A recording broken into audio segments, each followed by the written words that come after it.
سیاسی میدان کی ہر بڑی خبر سے آگاہ رہنے کے لیے ہمارے چینل آزاد سیاست کو سبسکرائب کریں اور بیل آئیکن کو پریس کریں۔ جی السلام علیکم، اور آج کی خبروں کے ساتھ میں آپ کے ساتھ حاضر ہوں۔ جیسے کہ آپ کو پتہ ہے آج پیر کا دن ہے، اور آپ کو پتہ ہے پیر کے دن تمام خبریں آ رہی ہوتی ہیں اور بڑے بڑے اجلاس ہو رہے ہوتے ہیں کیونکہ سارے دفتر کھلے ہوئے ہوتے ہیں۔ تو آج جو ہے وہ اسلام آباد ہائی کورٹ میں ایک امپورٹنٹ پٹیشن لگی ہوئی تھی، جس پہ جو ہے وہ عمران خان صاحب کے ساتھ جیل میں ملاقاتوں کے حوالے سے تھی، اور وہ پٹیشن جو ہے وہ chief justice of Islamabad high court کے پاس لگی ہوئی تھی۔ جو اسلام آباد ہائی کورٹ کے چیف جسٹس صاحب ہیں، اس میں انہوں نے ایک مختصر سا فیصلہ جاری کیا ہے، اور انہوں نے کہا ہے کہ جی آپ عمران خان صاحب سے ملیں منگل والے دن بھی، تھرسڈے والے دن بھی، اور ایک پروٹوکول بنا دیں۔ ایسے نہ ہو کہ ہر کوئی آ جائے ہمارے اوپر پٹیشن ڈال دے اور عمران خان صاحب سے ملاقات کرنی ہے، عمران خان صاحب سے ملنا ہے، تو ایسا بالکل نہیں ہو سکتا۔ تو انہوں نے کہا ایک SOP کے تحت جائیں، ملیں، بات کریں، اور بات کر کے جو ہے وہ ہمیں بتایا جائے کہ کیا مکمل ملاقاتیں ہوئی نہیں ہوئی۔ تو سب سے پہلے انہوں نے کہا جی آپ ٹیوزڈے کو مل سکتے ہیں، آپ تھرسڈے کو مل سکتے ہیں، پولیٹیکل پرزنرز کے پولیٹیکل جو ورکرز ہیں وہ اپنے پرزن کے ساتھ جا کے مل سکتے ہیں۔ تو یہ آیا فیصلہ، لیکن وہیں پہ انٹرسٹنگ ایک پوائنٹ آیا جو ٹویسٹ ہوا، اور ٹویسٹ یہ ہوا کہ chief justice of Pakistan, chief justice of Islamabad high court نے، جو ہے اسلام آباد ہائی کورٹ کے چیف جسٹس صاحب ہیں، انہوں نے اسٹرکٹلی منع کیا سلمان اکرم راجہ صاحب کو کہ نمبر 1 کہ ایک تو جو نام آپ دیں گے، سلمان اکرم راجہ دیں گے، وہی لوگ ملاقات کے لیے جائیں گے، نمبر 1۔ نمبر 2 انہوں نے کہا جی جیل کے باہر آ کے آپ کوئی سیاسی بیان بازی نہیں کریں گے، یعنی کہ ان نٹ شیل جو ہے وہ آج اسلام آباد ہائی کورٹ کے چیف جسٹس صاحب نے پاکستان تحریک انصاف کے رہنماؤں کی، وکیلوں کی کو منع کر دیا ہے کہ آپ کوئی منجن نہیں بیچیں گے، اور اڈیالہ کے پاس جو دکان لگاتے ہیں وہ دکان ہو گئی بند۔ یہاں پہ یہ انٹرسٹنگ چیز آئی۔ تو جب اس کے بعد بات ہوئی کہ ہم نے پوچھا، بات کی کہ ہم نے دوسرے کچھ لوگوں سے بات کرنے کی، لیگل اوپینین لینے کے لیے بات کی کہ بات ہو سکتی ہے نہیں ہو سکتی ہے، تو اس دوران جو ہے ہم نے رابطہ کیا ندیم ملک جو وکیل ہیں، اور وکیل اڈیالہ جیل کے سپرنٹینڈنٹ کا، ٹھیک ہے جی، انہوں نے ہمیں بتایا کہ جی پرزن رول 1978 اور ایک سپریم کورٹ کی ججمنٹ انہوں نے بتائی ذوالفقار بھٹا، اس کے تحت جو ہے قیدی سے جو ملاقات کا جو احوال ہے وہ ایک حد تک جو ہے آ کے بیان کیا جا سکتا ہے، یعنی کہ اس کی ایک ڈیکورم ہے، SOPs ہے۔ ایسے نہیں ہے کہ قیدی نے اندر کھانا کیا کھایا، چیزیں کیا کی، کیا بات کی، کیا نہیں کی، کیونکہ جیل مینول ہے، پورا جیل مینول کے تحت وہ فیسلٹیز ان کو ملتی ہیں، اس حساب سے اگر وہ فیسلٹیز نہیں ملتی ہیں تو وہ کمپلینٹس لگتی ہیں۔ تو یہ واضح ہوئے کہ پریزن رول کے تحت 1978 کے تحت جو قیدی باؤنڈ ہے، جیل کے اندر ہے، اس کو وہ چیزیں کرنی پڑیں گی۔ یہاں پہ ایک ایکسکلوسیو اطلاع آ رہی ہے جی، وہ ایکسکلوسیو خبر جو ہمارے پاس آ رہی ہے، آپ کو یاد ہوگا کہ جب امریکہ میں دنگے فساد ہوئے تھے، کیپٹل ہل پہ حملہ ہوا تھا اور ٹرمپ کے حامیوں نے کیا تھا، جو آج کے صدر پریزیڈنٹ ٹرمپ، ان کے کیا تھا، تو اس وقت جو ہے وہ سوشل میڈیا کے تھرو جو ہے وہ اس حملے نے شدت اختیار کی تھی۔ تو اب انفارچونیٹلی ہمارے پاکستان میں بھی کچھ ایسا ہی ہو رہا ہے کہ جب بھی سوشل میڈیا کی بات آتی ہے تو سوشل میڈیا پہ ایک پوسٹ چلتی ہے، چاہے وہ ریلیجیس بلاسفیمی ہو، چاہے وہ پولیٹیکل انسٹیگیٹ ہو، چاہے وہ کچھ ہو۔ تو پاور کوریڈورز کے تحت حکومتی جو حلقے ہیں، طاقتور حلقے، حکومتی حلقے، اب انہوں نے ایک چیز پہ غور و فکر کر لیا ہے اور سوچ رہے ہیں کہ کس طریقے سے جو ہے وہ عمران خان کے، پاکستان تحریک انصاف کے جو منفی پروپیگنڈا ٹویٹر اکاؤنٹس ہیں، فیس بک اکاؤنٹس ہیں، یوٹیوب ہیں، ٹک ٹاک ہیں، ان پہ کیسے قابو پایا جا سکے۔ تو اس پہ ایک اسٹریٹجی بن رہی ہے، اور اس پاور فور مقتدرہ حلقوں میں جو ہے بات چل رہی ہے، کیونکہ ٹویٹر جو ہے اس کا پاکستان میں کوئی آفیشیل معاہدہ نہیں ہے کہ ٹویٹر کو ہم ڈائریکٹ کہیں کہ جی یہ اکاؤنٹ بند کر دیں، یہ کھول دیں۔ تو اب اس پہ جو ہے وہ ایک پیش رفت ہونے جا رہی ہے، اور ریسنٹلی ایک پیش رفت بھی ہوئی ہے، کیونکہ ٹویٹر کے جو مالک ہے ایلون مسک کو، ان کی کمپنی جو ہے اسٹارلنک، ان کو ایک NOC بھی جاری کیا گیا ہے کہ سیٹلائٹ انٹر دی جائے۔ تو پاکستان میں حکومتی حلقوں میں جو ہے ایک جو ہے سوچ پائی جاتی ہے کہ کسی طریقے سے جو ہے تمام سوشل میڈیا اکاؤنٹس، جتنے پلیٹ فارمز ہیں، ان سے رابطہ کیا جائے، اور اس پہ جو بانی PTI اور جو PTI کے سپورٹرز ہیں، ان کے جو اکاؤنٹس ہیں، ان کو کسی طریقے سے صدر ٹرمپ کی طرح سسپینڈ کرایا جائے، ٹیمپرری لاک کرایا جائے، اور ان کو روکا جائے، کیونکہ یہ اس وقت ریاست نے ایک پالیسی اپنائی ہوئی ہے، اور وہ پالیسی اس لیے اپنائی ہوئی ہے کیونکہ اب جو ہے ریاست نے اپنا ایک اسٹینڈ چینج کیا ہے، وہ سافٹ امیج سے ہارڈ امیج میں آ رہی ہے۔ ہو یہ رہا ہے کہ سافٹ امیج میں تو آپ کے پاس جو ہے وہ لوگوں کو خیال کرنا پڑ رہا تھا، رائے دینی پڑ رہی تھی، ذاتی رائے کرنی پڑ رہی تھی، لیکن سافٹ امیج کا فائدہ لوگ اٹھا رہے تھے، اور وہ قوانین کی جو ہے وہ خلاف ورزی کر رہے تھے۔ آپ کو پتہ ہے پاکستان میں ہر چیز کا قانون ہے، لیکن ہوتا نہیں ہے، کیونکہ ڈیفیمیشن کے جتنے قوانین ہیں وہ سارے اڑائے جاتے ہیں۔ پھر جب پیکا کا قانون آتا ہے تو ایک شور مچ جاتا ہے کہ پیکا آ گیا، پیکا آ گیا۔ تو ایک لمٹس ہوتی ہے. پوری دنیا جو ہے وہ قوانین پہ چلتی ہے, نظم و ضبط پہ چلتی ہے, لیکن انفارچونیٹلی ہمارے پاکستان میں جو ہے قوانین موجود ہیں لیکن اس پہ عمل درآمد نہیں ہو رہا. تو جو خبر ہمارے پاس آ رہی ہے, جو مقتدرہ حلقے ہیں انہوں میں یہ اب ایک اسٹریٹجی آئی ہے, ایک پلان آیا ہے کہ کسی طریقے سے وہ ٹویٹر کو اپروچ کریں, یعنی کہ ایکس کو اپروچ کریں, فیس بک کو اپروچ کریں, دیگر سوشل میڈیا جو پلیٹ فارمز ہیں ان کو اپروچ کریں,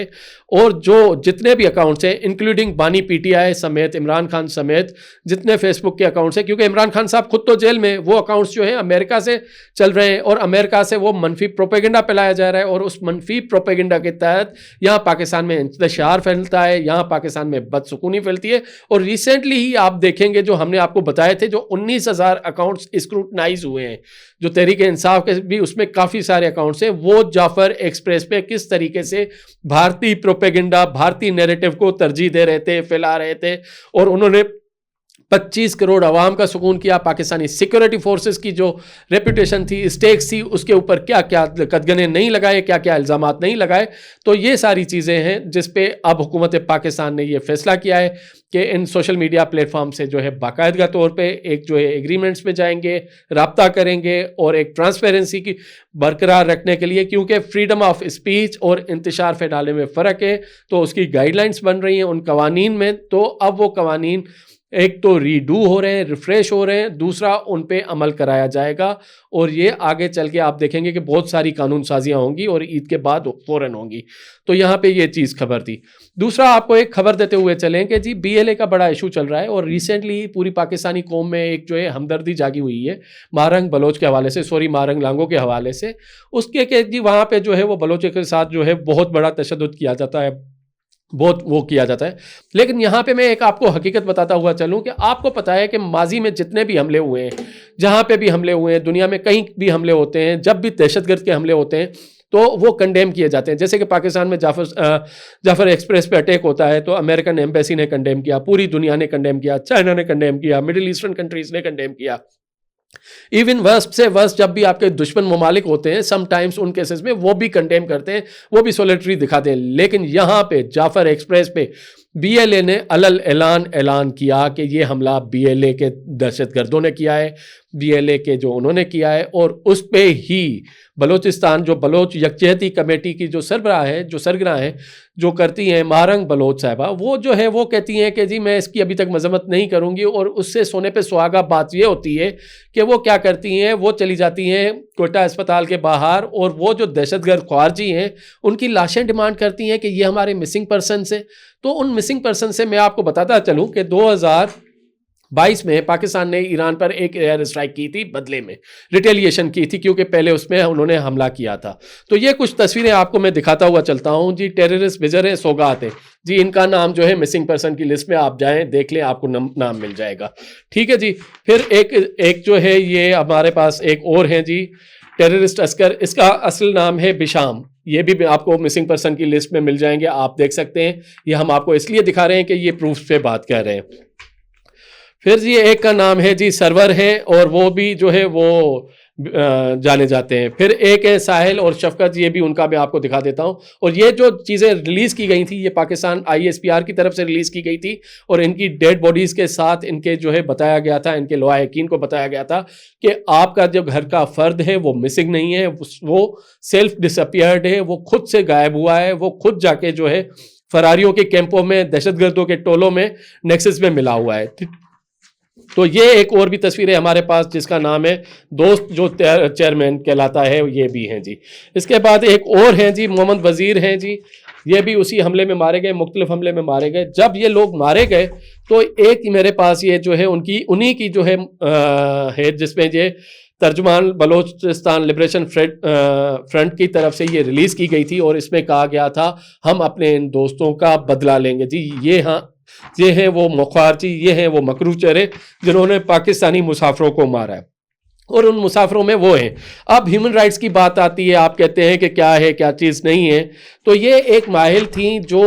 قید میں تھیں, پاکستانی پرزنرز پہ تھیں, ان کو چھڑایا گیا, بعد میں پتہ چلا یہ خود کش حملہ آور بن گئی ہیں ماہل. تو یہ چیزیں ہیں, تو یہ ہمارے پاس یہ بھی مزید ڈیٹیلز ہیں جو آ رہی ہیں. اب میں آپ کو فیکٹس اینڈ فگر بتا دوں, یہ جو بلوچستان کے جو مسنگ پرسنس ہیں جن کو ہم سو کالڈ بلوچ کہتے ہیں, تو پہلے تو ہمیں اپنی ٹرمز کلیئر کرنی چاہیے. انہوں نے صرف پنجابیوں کو ٹارگٹ نہیں کیا ہوا, انہوں نے تو سینکڑوں پنجابیوں کو جو ہے مارا ہے, قتل کیا ہے. لیکن بسائڈس دس, جب میں بیٹھا تھا اسٹڈی ریسرچ کر رہا تھا, تو پچھلے 15 سال میں کوئی 400 سے قریب جو ہے سندھی مارے گئے. اور ریسنٹلی مارچ میں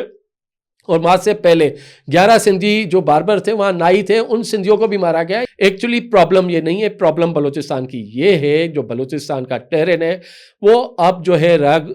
جو ریزن ہے ان کی گزرگاہیں بن چکی ہیں, اور ریزن وہاں پہ جو ہے اپنا حملے کر اپنے ہائیڈ آؤٹس بنا کے بیٹھا ہوا ہے, اور وہ ہر طرف سے وہ کوئی فرق نہیں کرتا, وہ انسانی خون کا پیاسا ہو چکا ہے, چاہے وہ پاکستانی سیکورٹی فورسز کا ہو, چاہے وہ لیویز کا ہو, چاہے وہ ایف سی کا ہو,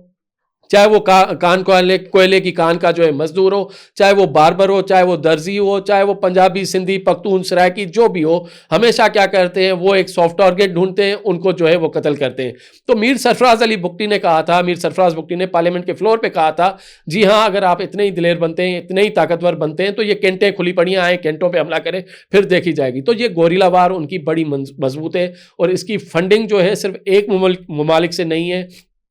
بھارت سے ان کو بے پناہ فنڈنگ آ رہی ہے. ان کو جو دوسری فنڈنگ آ رہی ہے وہ ہمارے دوسرے پڑوسی ملک جو ہے ٹی ٹی پی جو وہاں پہ بیٹھی ہوئی ہے, جو بار بار ہم کہتے ہیں, اور اسی میں فنڈنگ میں جو ہے کچھ اور بھی ایکٹرز ہیں جو سامنے ہمارے خلیجی ممالک ہیں, جن کو گوادر سے ڈر ہے, گوادر پورٹ سے ڈر ہے, جن کو پاکستان کی شان بلوچستان سے ڈر ہے. تو یہ وہ گریٹ گیمز کر رہے ہیں. لیکن اب اس میں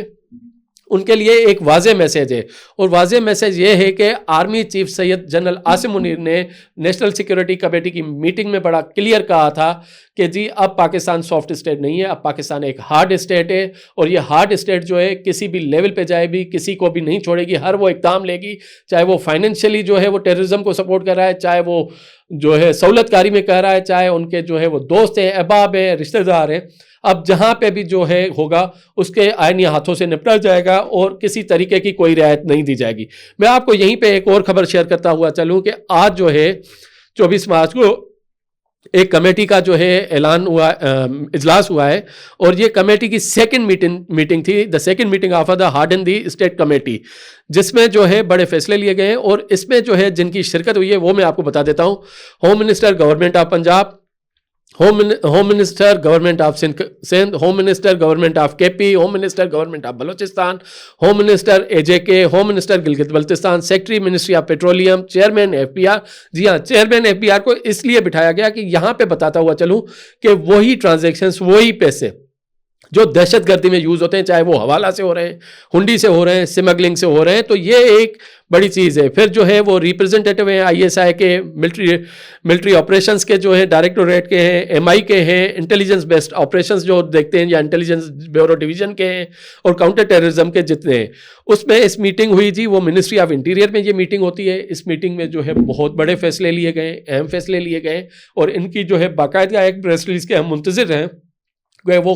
کب جاری ہوتی ہے. لیکن یہاں پہ یہ واضح ہے کہ یہ اب حکومت پاکستان نے فیصلہ کیا ہے کہ کسی انتشاری کو نہیں چھوڑا جائے گا, کسی ایسے سپورٹر کو نہیں چھوڑا جائے گا. ہاں جی, جنہوں نے بات کرنی ہے وہ آئیں, وہ نہتے ہو کے آئیں, وہ بات کریں. بات کرنے کے لیے پولیٹیکل پارلیمنٹس ہیں, پولیٹیکل اسمبلیز ہیں, کورٹس کے دروازے ہیں, لیکن اب گولی کا جواب گولی سے دیا جائے گا. اور D G I S P R پہلے ہی بیان کر چکے ہیں کہ اب جو ہے وہ قوانین چینج چکے ہیں, دا رولز ہیز بین چینج. تو میرے خیال سے یہ ایک کلیئر میسیج آ رہا ہے جو میں نے آپ سے باتیں کی ہیں. تو لیٹس سی کہ آگے کیا بنتا ہے اور کس طریقے سے بنتا ہے. جی شکریہ.